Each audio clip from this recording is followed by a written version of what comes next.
Welcome to episode 258 of the Actual Astronomy Podcast. I'm Chris, and joining me is Shane. We are amateur astronomers who love looking up the night sky, and this podcast is for anybody else that likes going out under the stars. So we have a few Patreon thank yous, Shane. It was like when we last recorded, which was I think 2 or 3 weeks ago now, we had Patreon supporters contact us and provide us with some support. Do you want to give a bit of a shout out? Yeah. So thank you to Dennis and Liam as new Patreon supporters. And then thank you to Mark, who's continuing with Patreon support. And as always, I'd like to thank all of the Patreon supporters. We definitely appreciate it. And, just helps us to keep the podcast trucking along here. Yeah, it's most appreciated, I think, as many people realize by now. And in order to put it out, like you could, I think, theoretically do one for free. I think, Shane, you could do one for free, right? I can't remember if there was free hosting or not. If there was, they'd probably inject advertising and things like that, or we would be limited to durations or how many people could actually download it. If there was no charge, that it doesn't come without strings attached. Yeah, I think one of them that I had looked at way back when we were getting going, because we thought maybe we would do it just and not pay for anything at first, but I think you could only put up 12 or 24 episodes, and then they would just sort of disappear into the cosmic fog as you uploaded new episodes. And then again, I think, like you said, then we would be super limited to like 30 minutes or 40 minutes, and this way we can talk for as long or as short as we want. Yeah. So how have your last couple of weeks been? Did you change out of your summer shorts yet? Yeah, the summer shorts are packed away. I think we're starting to get into more seasonal temperatures, although it's odd to be the third week of September, and we really haven't had a good frost yet. So I don't think we're far away from that now. But the last couple of weeks I've been really busy with work, actually, and I haven't done a ton of observing, but I was able to get out for a couple of nights and a little bit of solar observing as well. Oh yeah, what were you looking at? Just planetary stuff from the backyard. I was looking at Saturn and Jupiter. And the night that stands out for me, it was a pretty decent night. I think you were out too. We were texting back and forth, and I had my Berleback Castor 2 mount out, so it's a T mount, so 2 telescopes, and I took the Borg 71 FL, and then the 25 millimeter pencil Borg as well.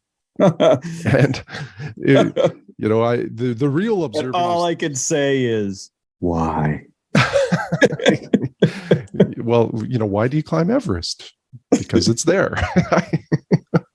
So the real observing was through the 71. I was more curious about kind of I don't know if you'd call it the capability or the limiting aspect of 25 millimeter aperture with the little telescope.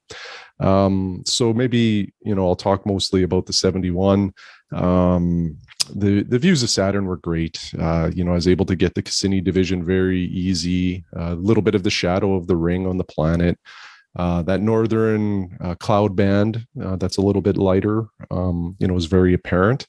And then on Jupiter, the equatorial bands, a little bit of the great red spot, and a little bit of detail in like the polar regions as well.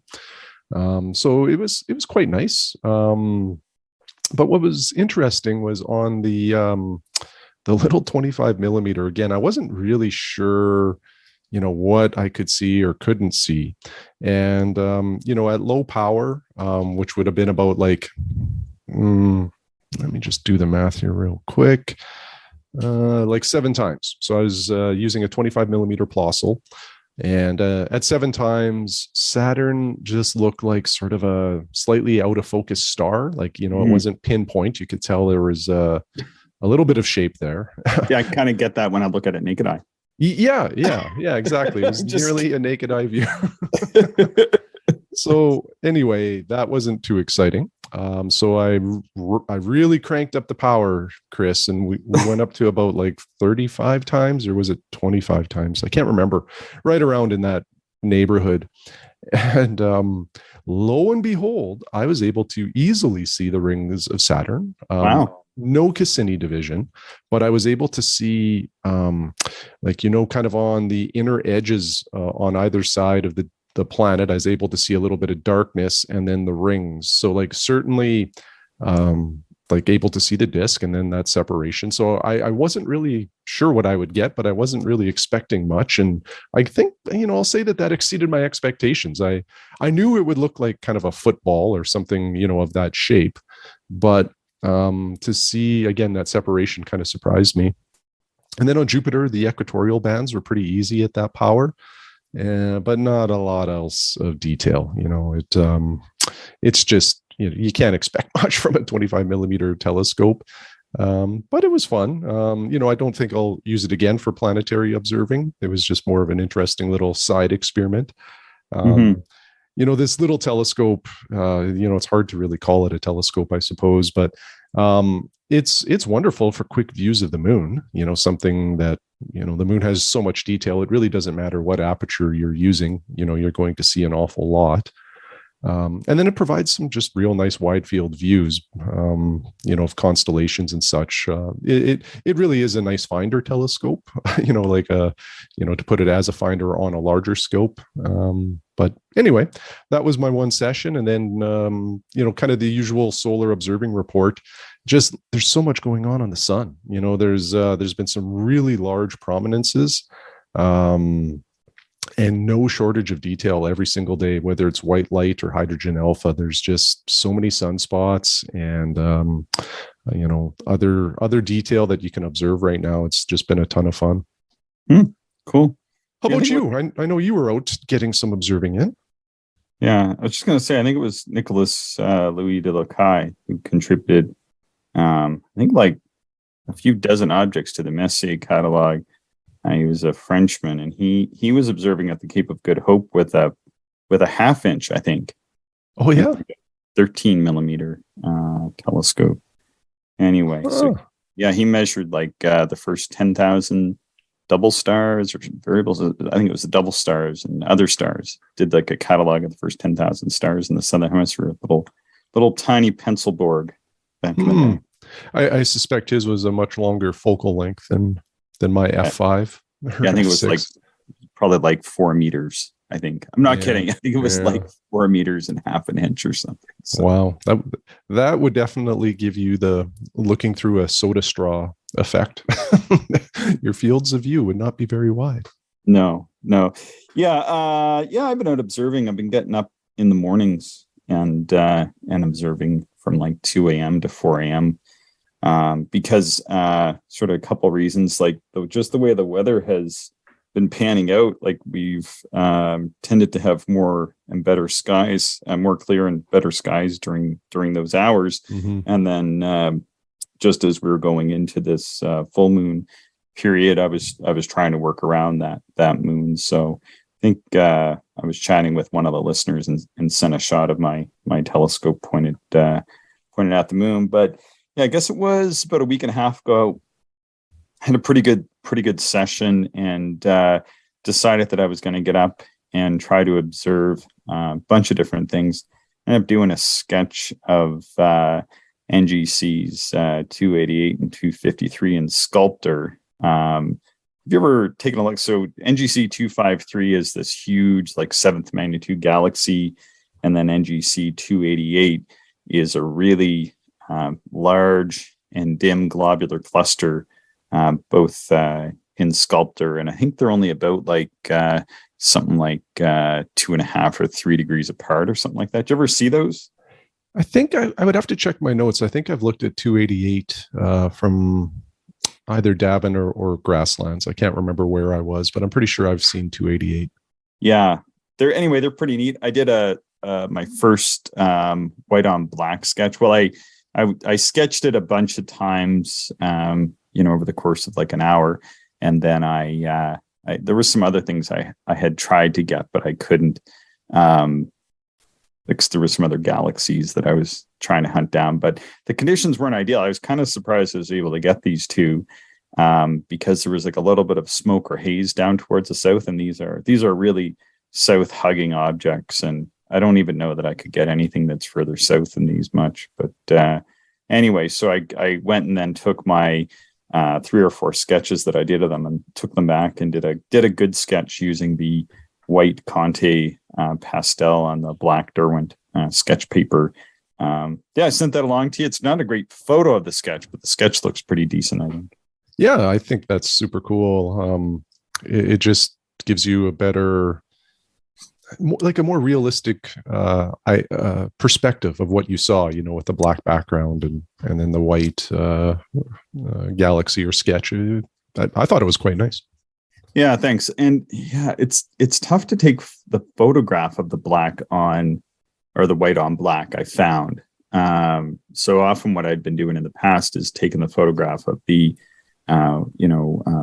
black drawing or dark gray drawing or whatever you want to call it on the white paper or, lighter colored paper, and then just reversing it. But this way I find it, it sort of stays more true to the accuracy of what you see because you're dealing in the right gradient.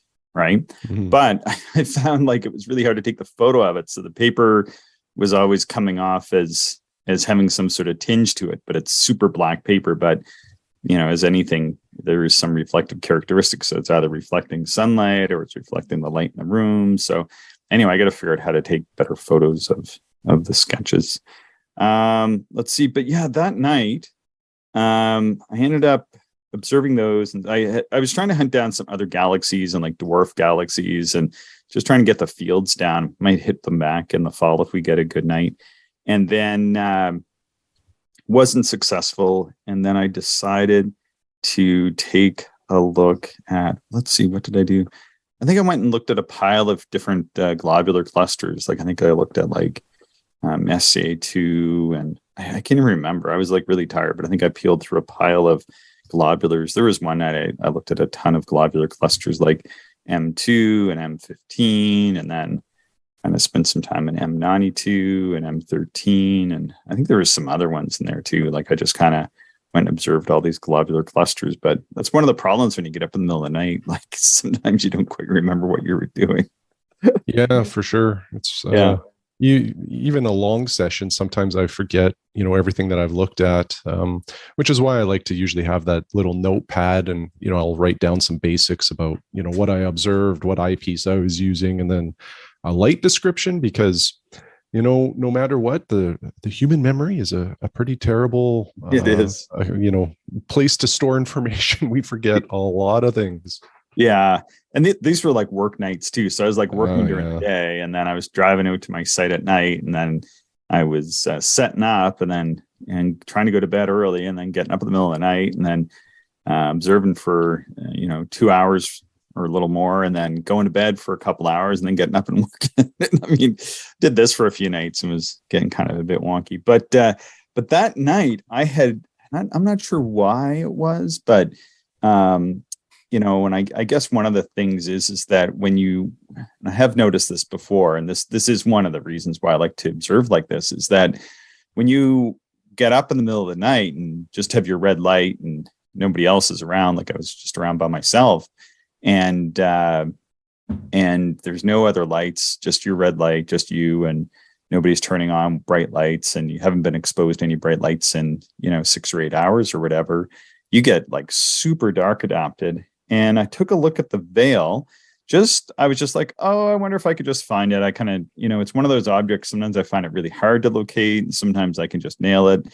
And so I thought I think I have it. So I was using like my 32 millimeter Masiama, and thought, I'll just throw in the 03 just to see how much of a pop I get. And it was so weird looking. It was, I think, one of the best views I ever had, but it looks so fake. I didn't do a sketch of it. I kind of wish I had now, but I thought I was running at a darkness, but it wasn't quite as close to sunrise as I thought. But anyway, it just looks so fake. Like it just had like these, very broad and almost cartoon-like contours to it.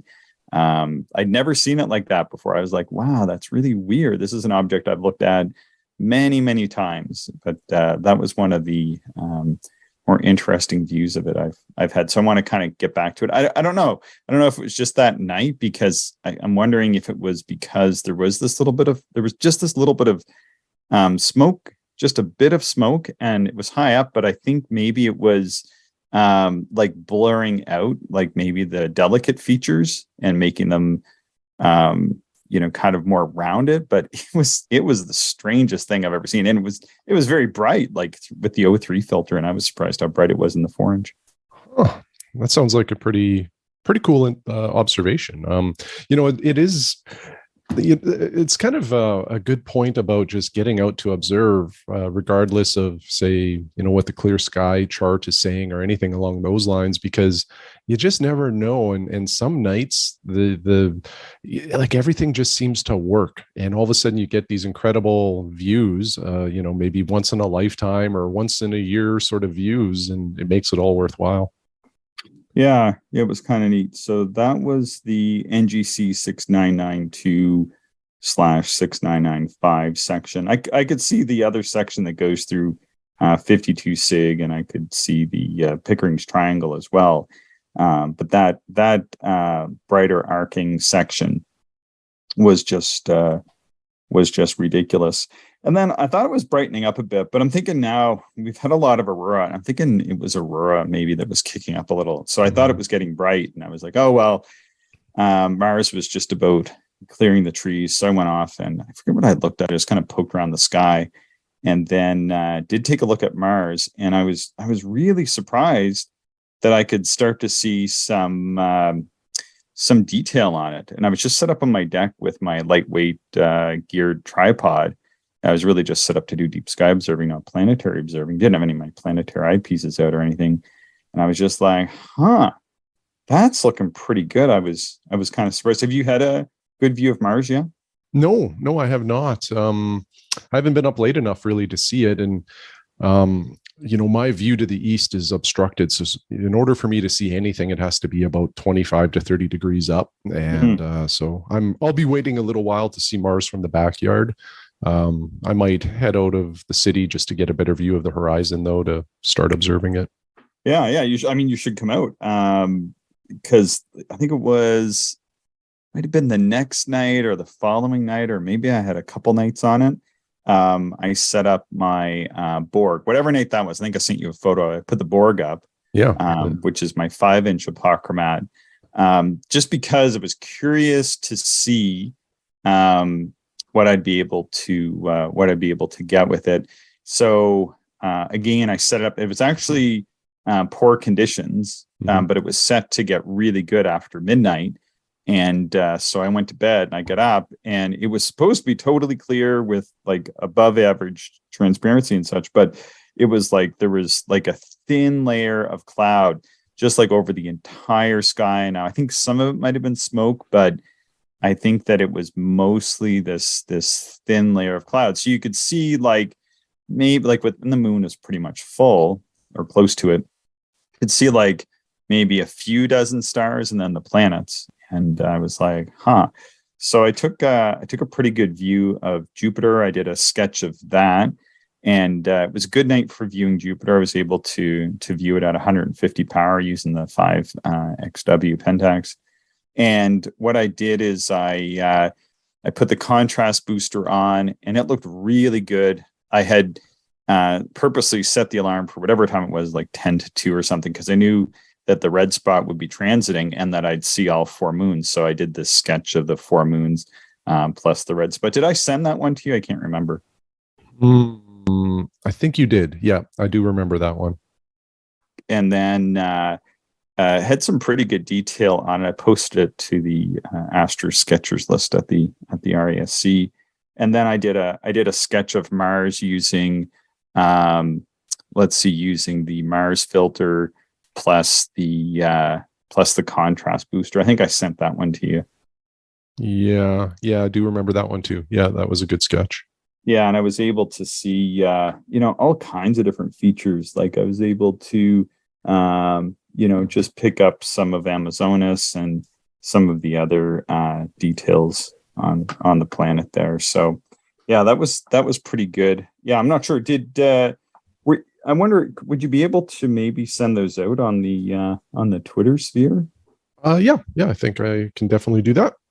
Yeah, I'm just looking here. Yeah, so that was September 11th that I was observing Jupiter, and then let's see. Oh, I guess it was Mars the night before in the 100 millimeter is what I was looking at. But I did observe Mars in the Borg as well, but the seeing conditions started to deteriorate. But I did have a reasonably good view. So I had view of Mars and did a sketch on the 10th through the 100 mil using 145 power. But yeah, I was able to see like the polar hood, the south polar cap, and Solis Lacus, and Amazonas, and Mare Erythraeum, and Chryse,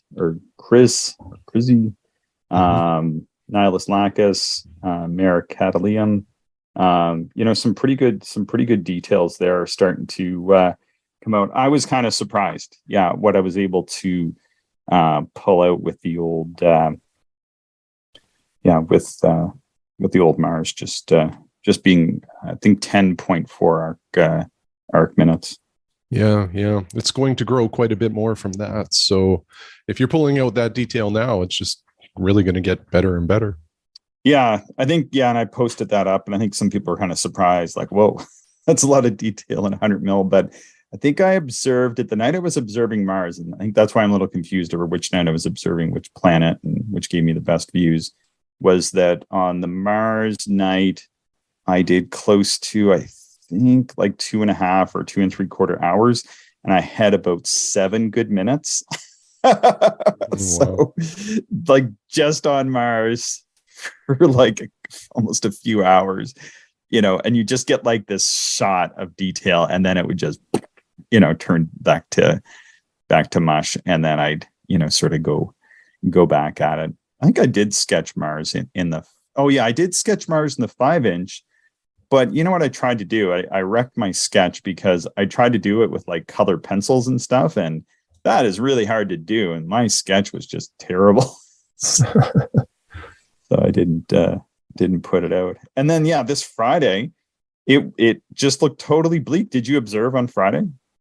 No, I did not. I was just spent from the week at work, and it was looking not bad when I went to take the dog out just before bed, but I was already, that was one of the nights when my head hit the pillow. I'm pretty sure I was snoring within about 4 seconds. So yeah, it was one of those nights where it wasn't supposed to be good. There was a chance it might clear like around midnight or so, according to Clear Sky Clock, and the forecast was just for clouds, and it was cloudy. And went out for a walk, and then got back from the walk at like 7:30 or 7:45, and it was getting fairly dark. And just as it's getting dark, the clouds are just going, they're just like disintegrating. And I was like setting up, so take the 100 millimeter up the hill and put it on the mount, and get it all set to go. I mean, if it hadn't cleared up anymore, I wouldn't even have observed, but I was like, I think it is clearing. But it was one of those nights where unless you were right at a dark site ready to observe, you would never drive out and take advantage of it. You would probably think you were wasting your time and gas money. And so I got set up and was able to do about an hour or maybe a little more, and just toured around, took a look at Double Cluster, took a look at Kemble's Cascade, took up Pasmino's cluster, and Messier 33, the Triangulum Galaxy, and took a look at Summer Beehive. Spent some time on Messier 31. Like, it was really, really clear to the north. So towards the north at this time of year, like, that's my darkest piece of sky. Mm-hmm. And I can get well up into the 6th magnitude limiting visual naked eye magnitude there.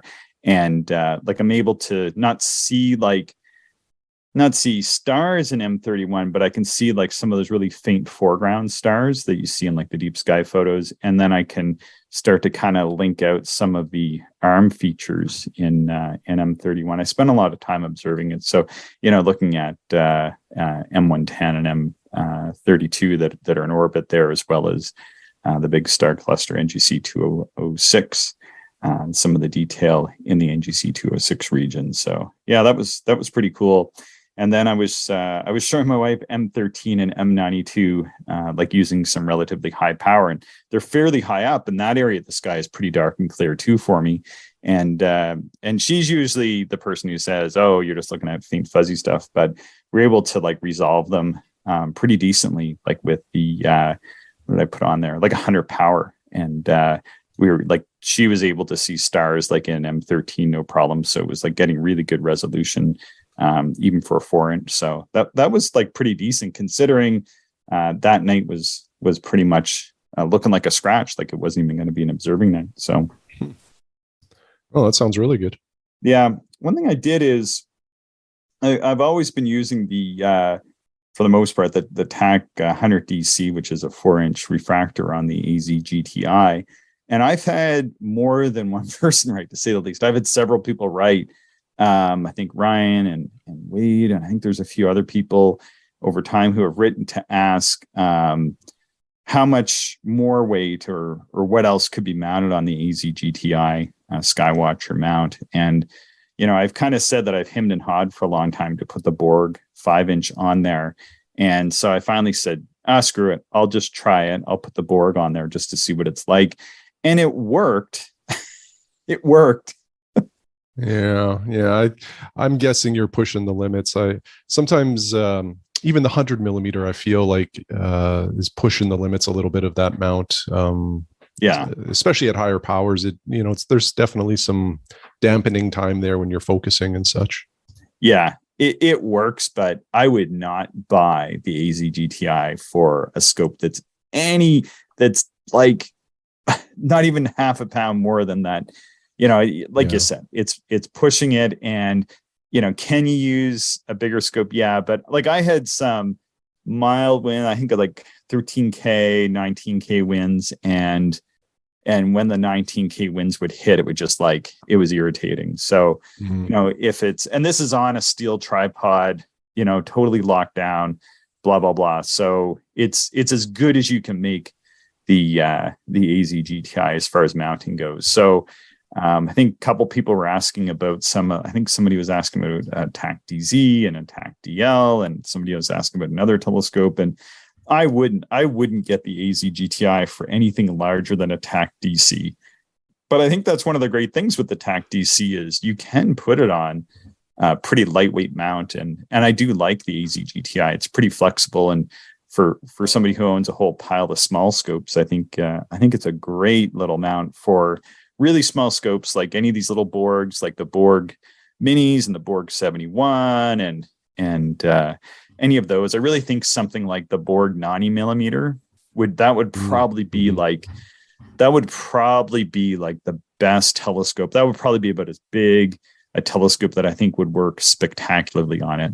But I think the TAC DC, even stripped down, because I've taken some parts off it and I've bought the lightest rings and the lightest rail that humanly possible.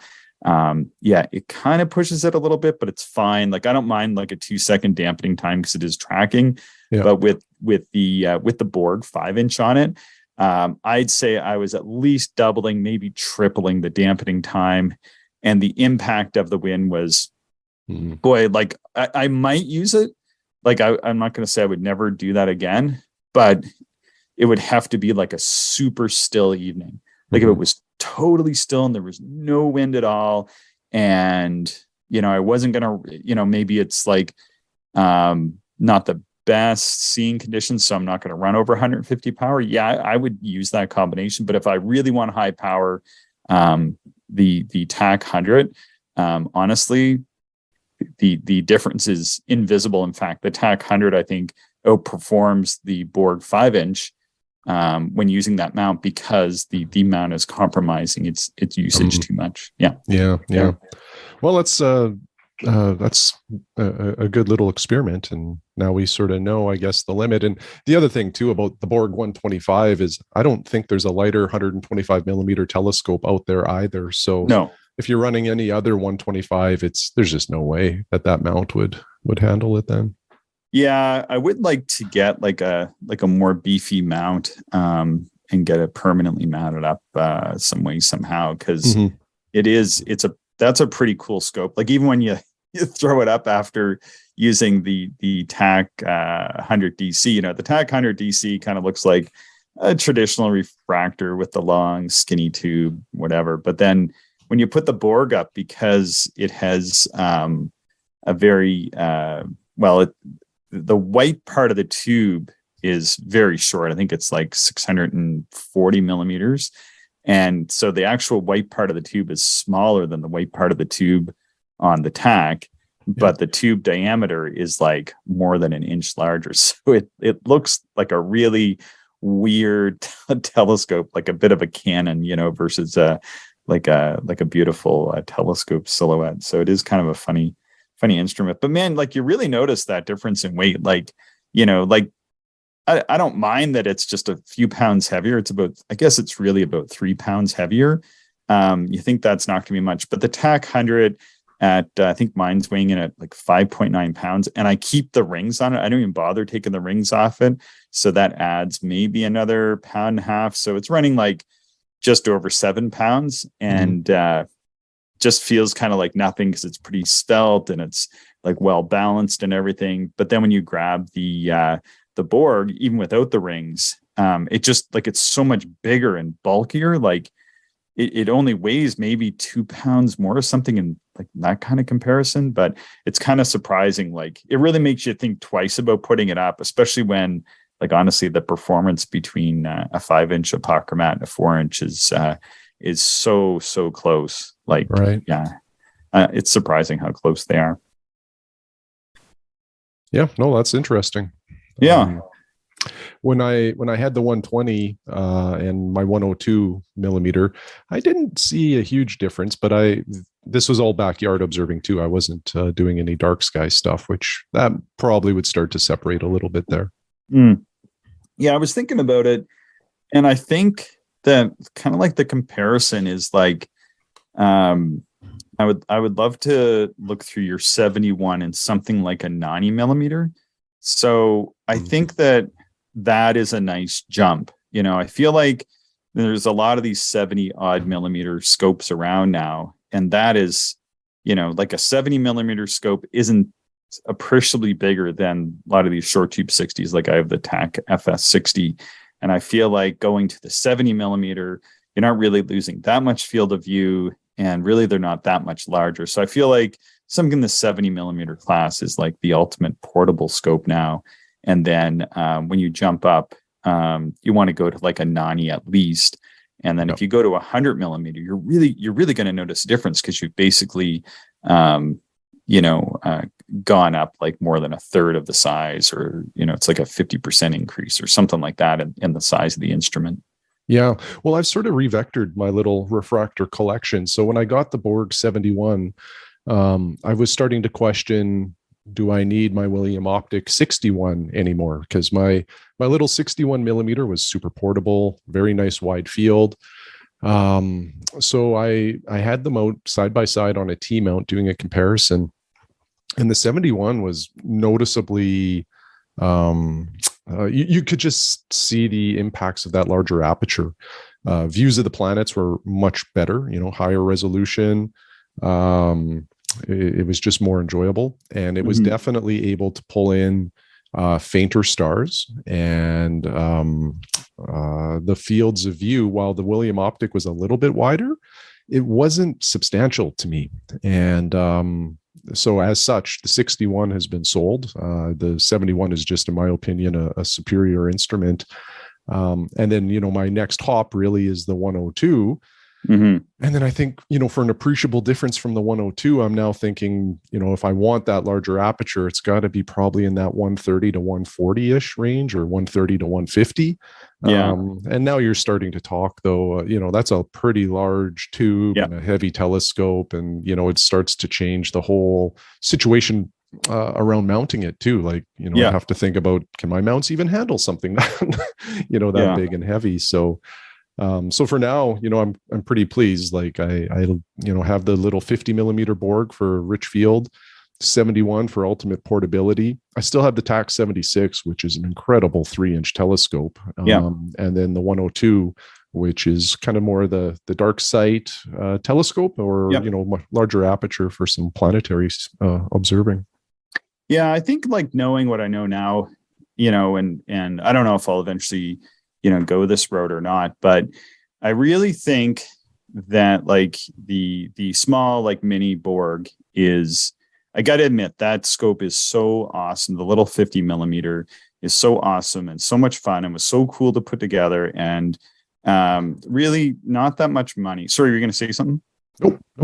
Yeah, just that is like just such a cool mini scope that I'm surprised how much I love and enjoy that scope. I like looking at it. Like sometimes I just like look at them like this is just so cool. And then like there's been so many nights where, oh, this is just a throwaway night, and it's just not that good for much of anything. I'm just going to cruise around, or I get up in the middle of the night and holy cow, like now it's like spectacularly clear and Orion's up, and I want something that's more than a binocular, but it's really hard to like kind of haul the telescope out in the middle of the night and set it up. Like I got to carry stuff like whatever it is, like 70 or 80 feet to my observing site. And it's up kind of a moderately steep hill, eh?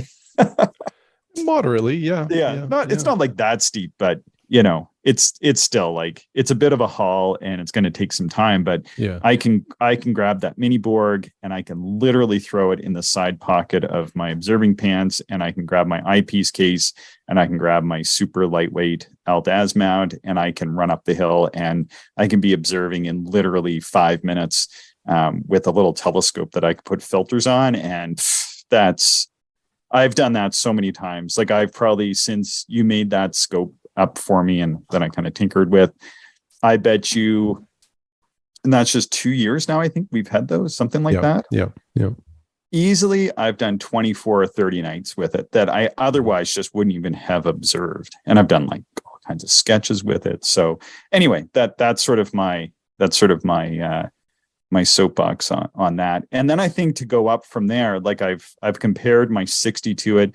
There's a huge jump to the 60, but with so many of these really good little 70, 72 millimeters around now versus when I bought my 60, I think I probably would go with something like, I know you bought the 71 Borg. I think I would just go whole hog and get the 72 Borg or like one of these Astrotech 72s, because they all look really nice. And then I think that is like a significant jump over the 50. So going to the 60, I can see, but yeah, what were we going to say?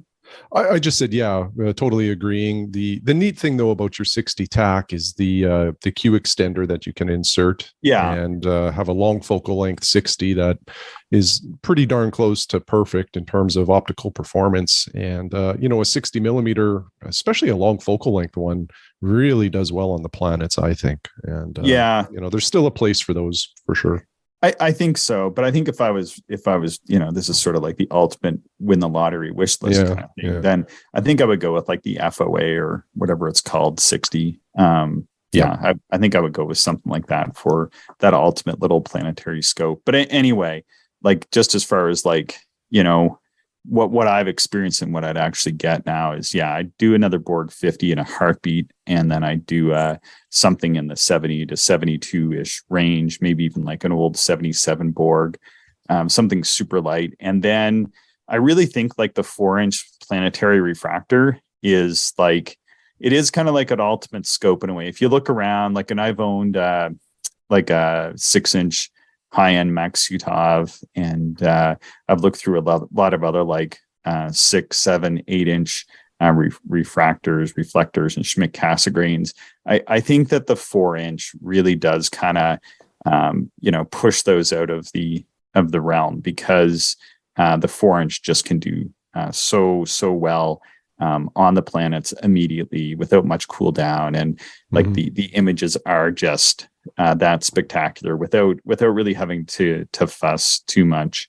And then I think because that 4-inch is going to be in the sort of the f7.5 to f maybe 8 or 9 or whatever it ends up being, then I would want to have like something like a 6-inch f5 achromat.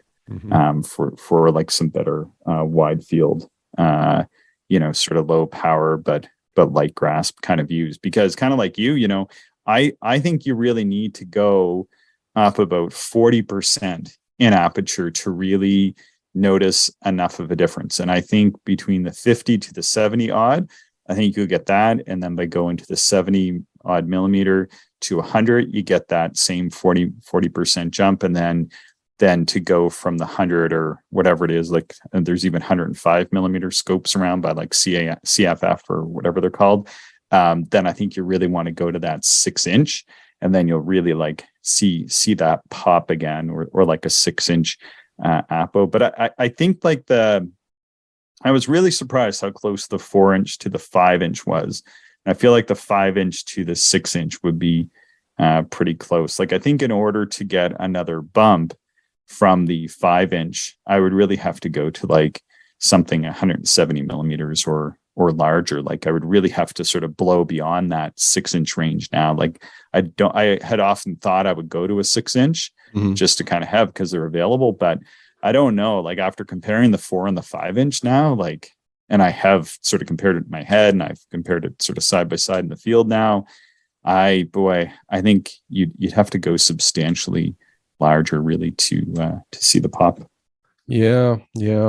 Well, and I've thought about the 6-inch an awful lot, and the Stellarvue M2C mount that I have, I don't think would be enough for a telescope that large. Yeah. Now I do have that Los Mandy GM9 mount, which would handle it no problem, but now you're talking about a pretty big heavy mount with a big counterweight on it, and it's equatorial, which I don't always love. So for those reasons, I've kind of stayed away. And really, I love my TSA 102. I could easily look through that for the rest of my life and not want for more. So I'm just going to stick on that path for now. And at some point in the future, I might get bored or decide that I really want the 6-inch. But for now, I'm quite pleased with the performance of the 4-inch. Yeah. Saw that Phil, and I was chatting with Phil, he bought one of the 80 millimeter F5 ST80 type old Skywatchers there. They're kind of neat scopes, eh? Yeah. They are quite capable. The price point on them is phenomenal. We've recommended them many times as a pretty good entry level telescope. Sometimes you have to do a little bit of work to them, especially if you want to use 2-inch accessories. But I tell you, for the performance versus the cost, they're a great deal. And Phil got an outstanding deal on his. He picked up a used one, and I don't know if you would ever find a lower price than what he got it for. So congrats to him for that find. Yeah. I think it was 29 pounds sterling, which I don't know, it's like $50 Canadian or something like that. But that's a good deal. But then, and I've gone and bought a couple of these, and I guess it was about 2 years ago, and then modified them a little bit by taking them apart, blackening some of the insides, centering the lenses, and then I took the better one and shipped it down to my nephews. So they've kind of been trading it around and using it for looking at Jupiter and Saturn and just panning around the Milky Way. And I bought them some beginner astronomy books, and they've been having a good time with it. But they're just using it in the 1 1/4 inch mode. I went, and just for sort of nostalgic reasons, because I had one years ago. I had sold it.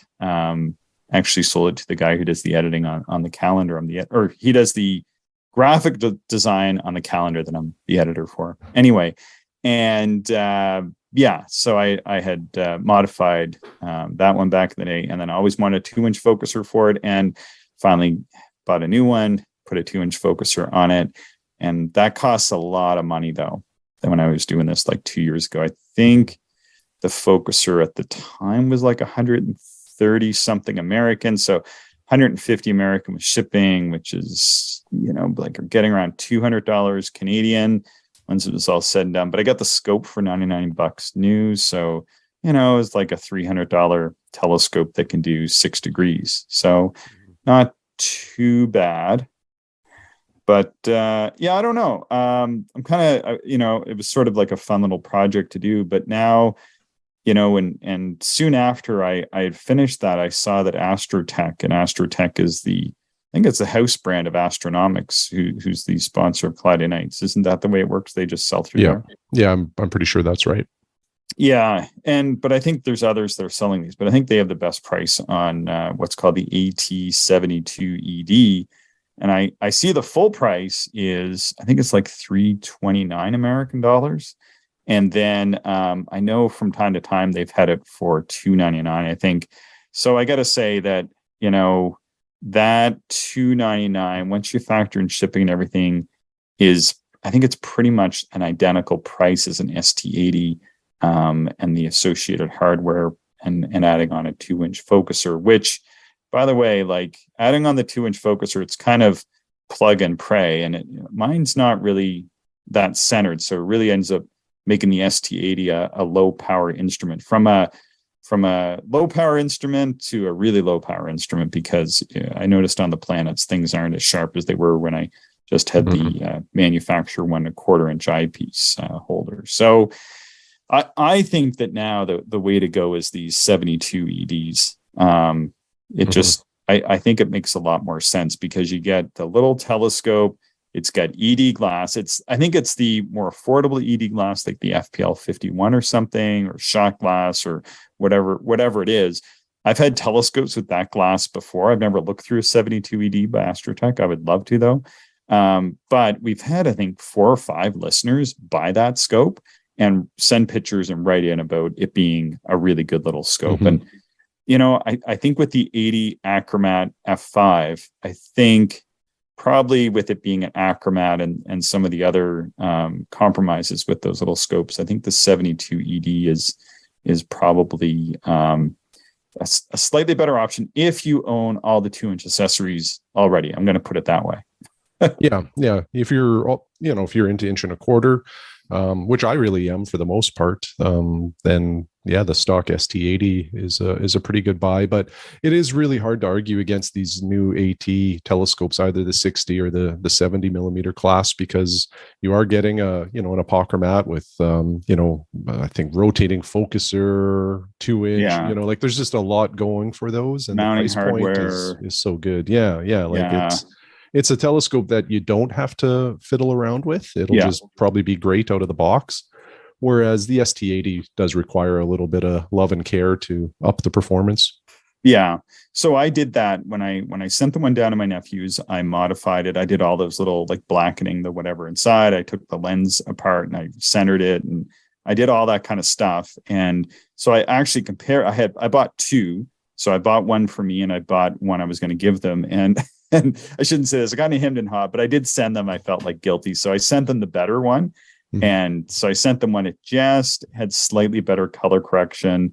It had slightly better sharpness. And I was like comparing it on Mars and double stars and color rendition. Yeah. I was able to I can run mine to 80 power, and that's it. And on the one I sent down, it can really run at about 100 or 110, maybe even 120 on a really good night, which is pretty good for an 80 millimeter anyway. So there are some pretty good ST80s out there. And if you kind of play around with them a bit, you can optimize them. But like, since I'm buying it as a gift and I'm only going to be giving it with 1.25 or 1 1/4 eyepieces, I think that is probably a better option to go with, because it is less expensive. And then I also bought them like a killer mount for it, like a custom mount from, I think I bought it from First Light Optics in the UK or somewhere. It was like a custom, I forget, I think it's called an AZ4 and AZ5, but you can't get them in North America. It's like, you know what it's like? It's like a cross well, I don't know. It's very close to my Takahashi Lapides. It's very, very similar to what that mount is. Very, very similar. And I think it was less than 250 Canadian dollars. So I had to do that for them. So I got them an awesome mount instead of slightly more expensive telescope. So there we go. Cool. Getting ready to teach my class this week. First one in person since the pandemic. That should be interesting. Oh, interesting. Yeah. Getting back to more normal methods of operating. Yeah. So I brought a scope with me. Came back. I'm back home right now, not at my dark site, and doing this recording today. Gonna prep my class this afternoon, and brought my little telescope, and hope to kind of show people Mars or not Mars, but I'll show them, let's see, Saturn and Jupiter through the 60. I debated bringing the 100 millimeter in. I don't know. I think just people just to see the rings and the bands and the moons of Jupiter. I think the 60 is enough. Yeah, for sure. That'll show a ton of detail and easier telescope to lug around too, which is always nice. Yeah. Good stuff. All right. Anything to add to this episode, Shane? No, that's it, Chris. All right. Thanks, Shane. Thanks, everybody, for listening. Be sure to subscribe. We always appreciate the Patreon support from the folks who have supported us in the past, from new folks and people who have renewed their Patreon support. If anybody wants to reach us with your observing reports, please write us at actualastronomy@gmail.com. Thanks for listening, everybody. Thank you, everyone, for listening, and we hope you enjoyed the show. If you are interested in more information, would like to contact us, or if you would like to support the podcast, check out our website, actualastronomy.com.